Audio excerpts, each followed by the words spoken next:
श्री राधे। आइए हर छोटे से छोटे जीव को भी हम कैसे गुरु बना सकते हैं, इसकी चर्चा चल रही है। स्तोकम स्तोकम ग्रसेद ग्रासम देहो वर्तेत यावता गृहान हिंसन्नातिष्ठे वृत्ति माधुकरिम यथा।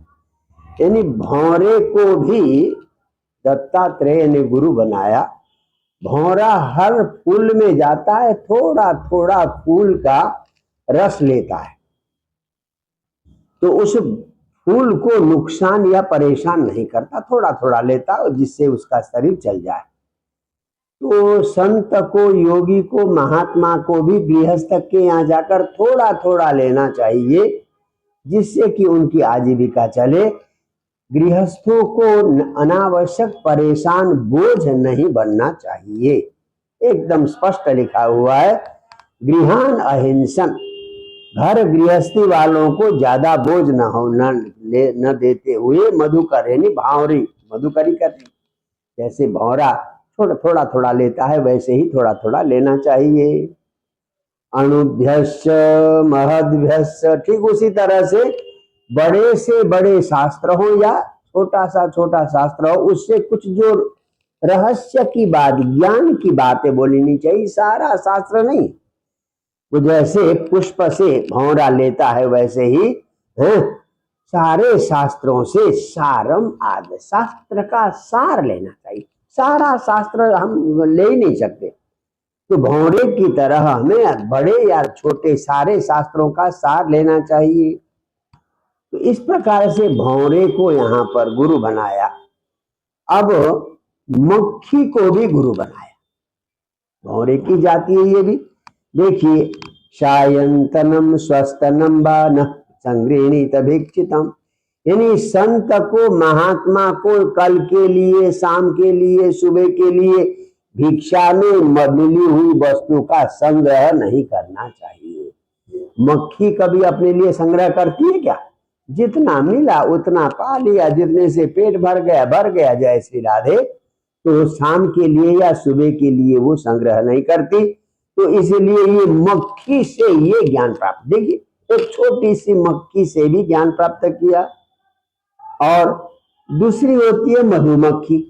बताइए, मधुमक्खी छत्ता बनाकर उसमें शहद इकट्ठा करती है, बेचारी खुद नहीं खाती, इकट्ठा करती है और उसको लुटेरा ले जाकर, जो शहद काटने वाला है वो उनको मार के ले जाता है, धुआं लगाकर मधुमक्खी को मार कर ले जाता है।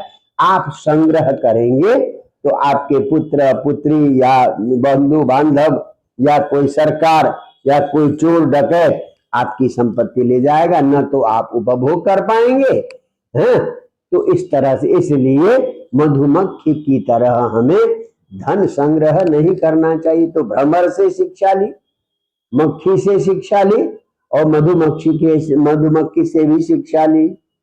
आइए अब 13वां गुरु बनाया उन्होंने हाथी को। बड़े से बड़े हाथी को पकड़ने के लोग क्या करते हैं, बीच में खड्डा कर देते हैं और पल्ली तरफ, उस खड्डे के पल्ली तरफ हथिनी को रखते हैं। इधर से हाथी आता है, दूसरा रास्ता बंद होता है, खड्डा जहां किया वहां पर ऊपर से थोड़ी बहुत पत्ते उत्ते रख करके खड्डे को ढक देते। तो हथिनी से मिलने के लिए उतावला होकर हाथी जाता है और खड्डे में गिर जाता है। तो इसलिए पदाप युवती भिक्षु न स्पृशेत, पैर से भी कभी भिक्षु को युवती का स्पर्श नहीं करना चाहिए। अगर युवती कोई चरण भी छूना चाहे संत महात्मा का तो उन्हें छूने नहीं देना चाहिए।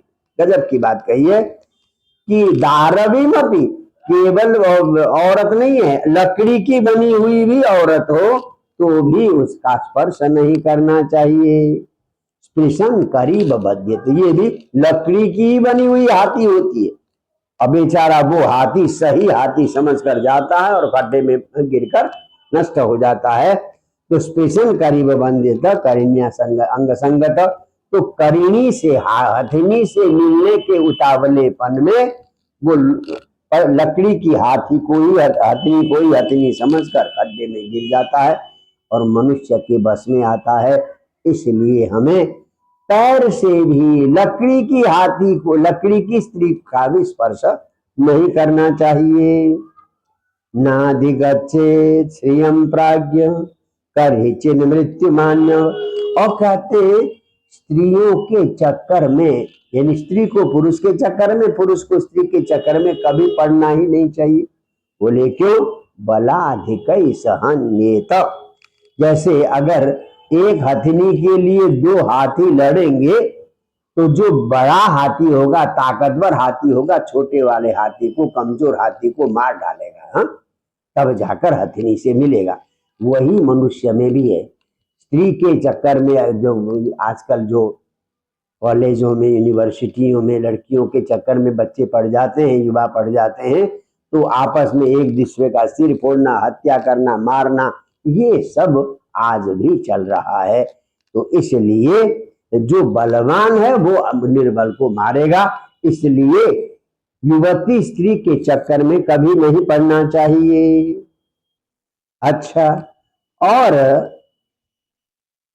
एक मधुआ, 14वां गुरु बनाया मधुआ, शहद काटने वाला, जो जंगल में घूम घूम कर मधुमक्खी का छत्ता देखकर शहद काटता है। तो कहते हैं न देयम नोपभोग्यम च लुब्धय दुख संचितम।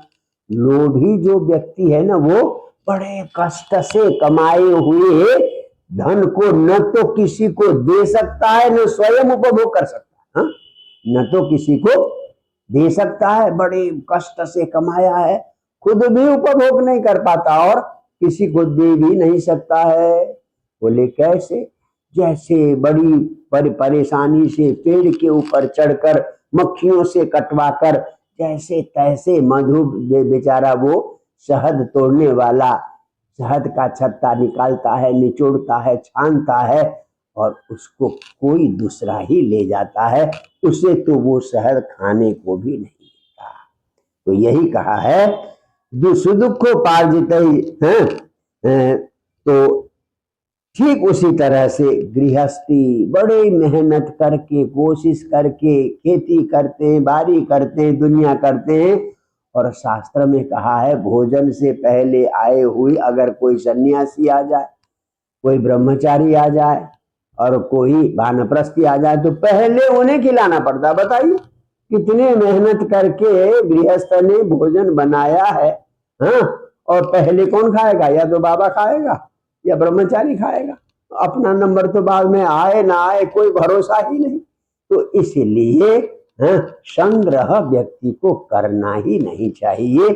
संग्रह करेंगे तो कष्ट ही कष्ट मिलेगा। तो यहाँ एक तो भौरे को भी गुरु बनाया और मक्खी को भी गुरु बनाया। मक्खी बेचारी कुछ संग्रह नहीं करती, मस्ती में रहती, और मधुमक्खी संग्रह करती तो उसी संग्रह के चक्कर में मारी जाती है।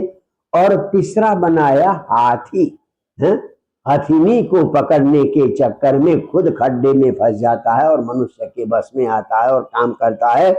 और तीसरा बनाया मधुहा, यानी जो शहद काटने वाला, बेचारा शहद तो काटता है, मेहनत करता है, कोशिश करता है, पर वो कहीं कोई दूसरा ले जाता है, या तो बेच देता है या किसी का नौकर है तो जिसके लिए काम किया उसको दे देता है।